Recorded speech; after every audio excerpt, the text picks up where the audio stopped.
नमस्कार बंधूंनो. आपण शेतकरी.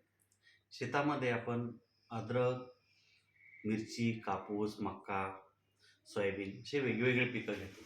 पण या सर्व पिकामध्ये आपल्याला शेतावरील जे बांधावरील झाडं असतात, आंब्याचं असेल, लिंबाचं असेल किंवा कोणत्याही प्रकारचे झाडं असेल, तर त्या झाडाखालचे पीक हे खूप छान असते.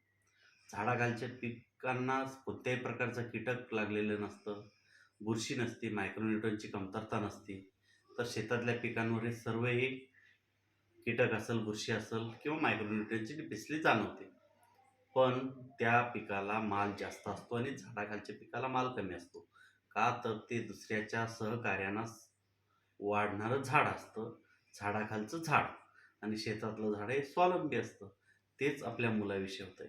आजकाल आपले मुलं हे नेत्यांच्या, मोठ्या पुढाऱ्यांच्या नादी लागून मोठं होण्याचा प्रयत्न करतात. पण तसं नसतंय.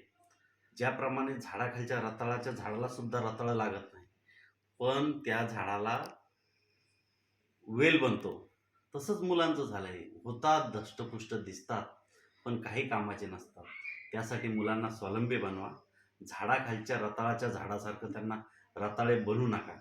त्यांना स्वावलंबी बनवा आणि व्यावसायिक बनवा. थँक्यू.